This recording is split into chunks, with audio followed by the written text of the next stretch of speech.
Flesh and Blood is a complicated game, but sometimes a back-to-basics approach is what the doctor ordered.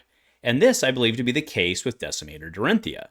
While she has some pretty explosive theoretical playlines available to her, I found myself cutting the cute stuff and going back to a more simple, straightforward build, and just swinging for 10. A huge shout out to our channel members for supporting what we do here. If you want to get involved with the channel and the Dice Commando community, please consider joining as a channel member.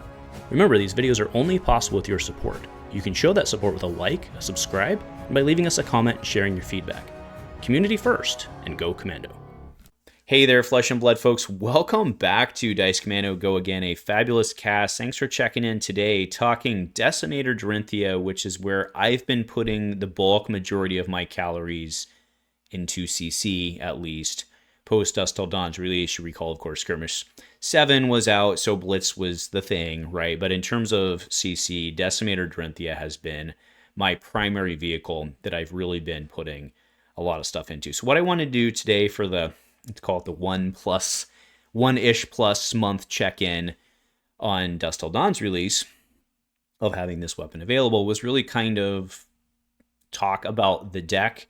I've had quite a bit of learnings out of it, a lot of iterations of it. It's in a pretty sweet spot, and as I kind of mentioned, not only on the thumbnail, but also in the intro, the deck is surprisingly stupid simple, and I think that's a good thing.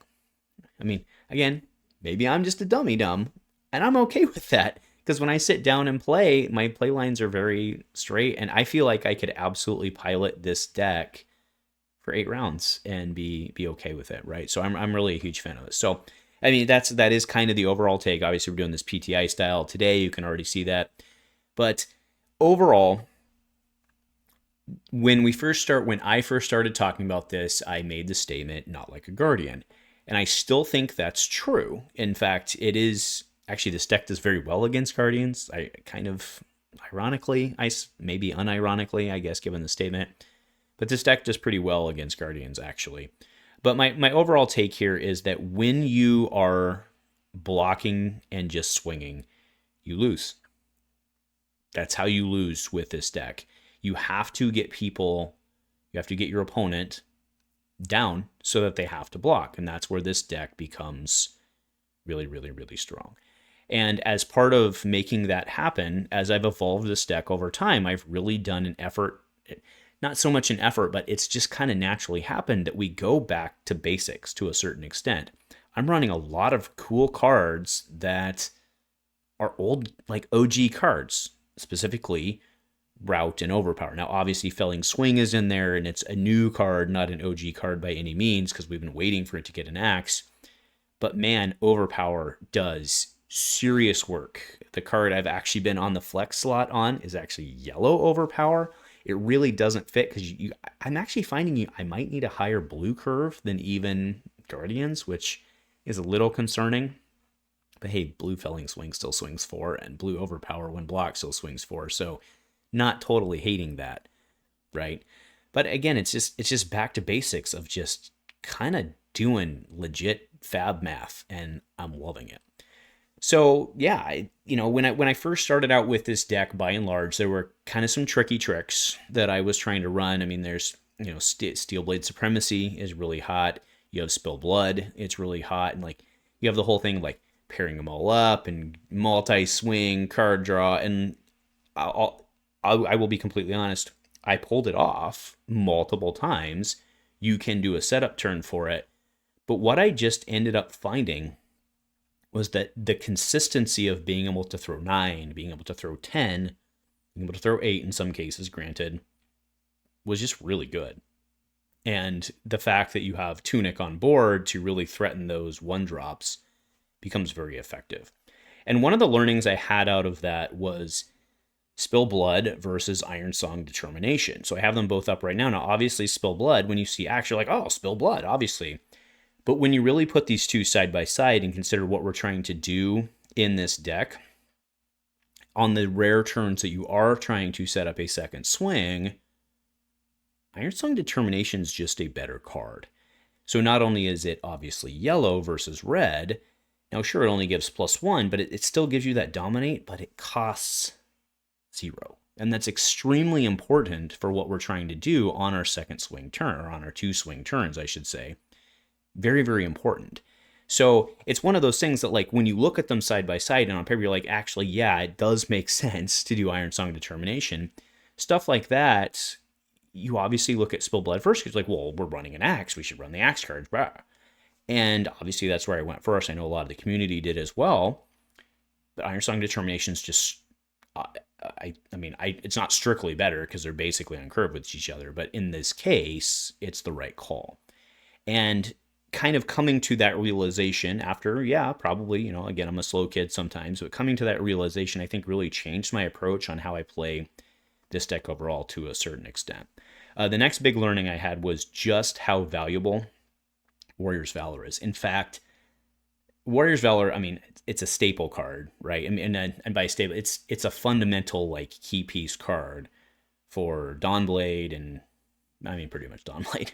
But it's been there since the beginning, but it is super good in this deck, right? So what you try to do here is, and sure, there's the Cleave, the 1-for-4, but Warrior's Valor is where really things start to sing. No puns intended, because they're actually not running most of those. But you go off your tunic, you put in Arsenal, you go off your tunic, you throw Valor up with a blue, and then you hold another card in hand. Is it a blue? Is it a react? I don't know. But it forces blocks, because they don't want you coming for 11 threatened 12, right? Because remember, you don't get the reduction twice, but it's 11 effectively threatened 12 minus 1 block. You follow, right? It's pretty good. That is the main thing that you're able to set up. That is what I found through the way that I play the deck, is that Warrior's Valor is one of my key pieces in being able to set up and force blocks, which just feeds the rest of your engine. And it's very, very strong. Right, to that end, the 1-cost reacts was something that when I initially built this deck, I had them in. The ones that apply, of course. Obviously, the first time we talked about Decimator Great Axe, yes, I made some mistakes in that there were only sword ones. So the 2 applicable ones are Stroke and Out for Blood. Those have actually been removed from my lists over the several iterations of this. I did eventually remove Out for Blood, and I went to Stroke only, and then finally I removed Stroke.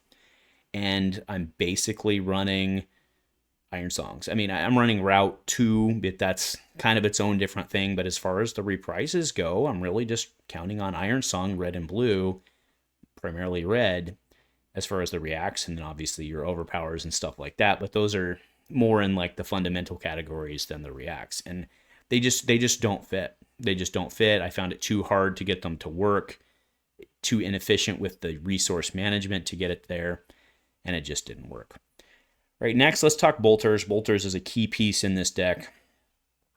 I found after running this for a long time that I was using Bolters too early. So where I like to use Bolters is to put them in Classic Constructed about 11, right, is when I'll threaten it, I should say, right? So you put something up like, I don't know, a Cleave blue, and you have a card in hand.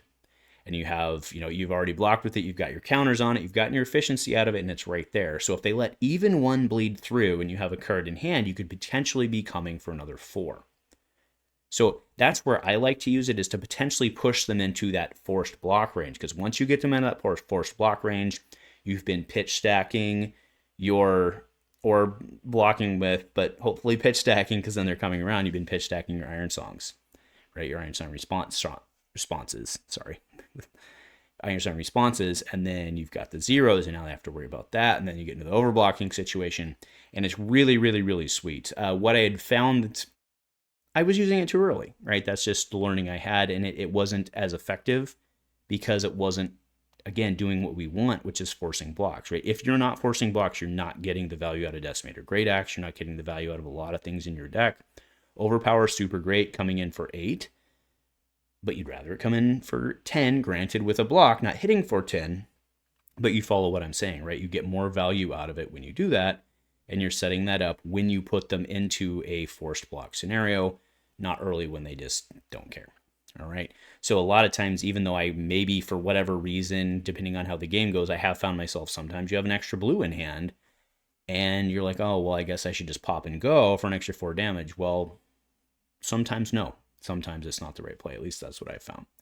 And, to that end, some of my favorite plays that I've generated let's just be blunt, they're snappies. They're bolter turns, right?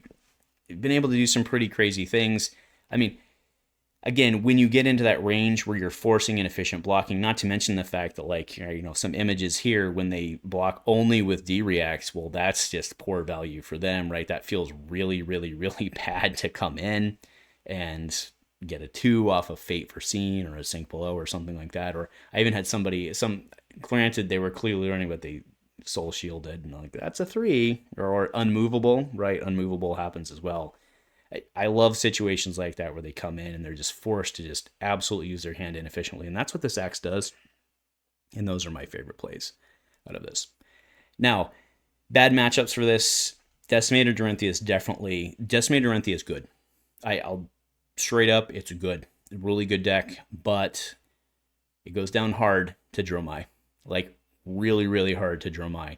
I've had very good success into Vincent. Again, you have a lot of blues. You can continue to apply pressure. You can take a hit one turn and then come back super hard, as long as they're not doing all their banish from hand or from arsenal stuff, which really, really sucks because you try to store for your tunic. But I can handle Vincent. I can handle Bravo really well. Kind of already spoke to that. Uzuri's a little tricky, I'll be honest with that, but the ones that just kill me is, the Illusionist. It's bad. It's like real bad. So just be aware of that, and I think Dromai is going to stay in the meta. So just be aware of that. I think, just being realistic and honest with you folks, we're relegated to probably tier 1.5 on this one. All right, so my current build, what I'm, throwing up right now is what I'm running today, which may not be what I'm running on the day that this goes live. But fundamentally, if you look at what I'm throwing across the screen right now, look at that board. That is fab fundamentals right there, right? You can see the sideboard itself is grayed out below. I pull in poppers, obviously, to give me a little help in the matchup. It actually helps me more against Prism than it does against Dromai. It's just Dromai and Rake the Embers. It's just too much to deal with. Just really can't handle it with that single swing. No counter stuff, right? What's normally a good match for Dawnblade Dorinthea is not a good match for this, and it's too card intensive to be able to pivot. I did try and do a pivot deck, and it just fell flat on its face. It just didn't work, right? But either way, I've got those 7 poppers, and then I'm running tricky tricks for the right matchups. But again, look at this deck, right? You've got the Rainbow Fellings. I've got just good stuff, fab, right? I will say up there, you see in the upper left, I have Fate Foreseens. That is actually something I've been debating, actually running Red Shunt instead. Again, you don't necessarily have the resource, and I'm not trying, again, not like a Guardian, I'm not trying to play this fatigue. I am trying to get them into kill range. But when they're swinging Anathos for 6 or something like that, being able to block 6 for 1 and throw a damage and chuck a red from your card that you weren't going to be, chuck a red from your hand that you weren't going to be play anyway, is actually pretty good. So again, I am not at a point where I'm ready to publish a deck list publicly on this. I just wanted to throw this up on, again, you can, look at the thing and try it and give it a shot and let me know. But I'm still very much iterating on this and learning on this, but I'm pretty convinced that this deck is, I should say this build, Decimator Dorinthea build, I think is really, really, really strong. And I'm very much looking forward to playing it going forward. It's definitely one of the ones I'm taking with me on my trip, and I'm going to be putting a lot of work into this and making it work. So anyway, that's it for today. I just kind of wanted to geek out a bit on this deck. Again, I've been playing it really, really hard for, like I said, the last month plus, and I really like it, and it's a lot of fun. And again, for us Dorinthea mains, it's something different. It's good. So anyway, folks, that's my take. Let me know what you think. Like it, hate it, agree, disagree. Let me know in the comments below. Nothing else, folks. Thanks for being you, and go Commando.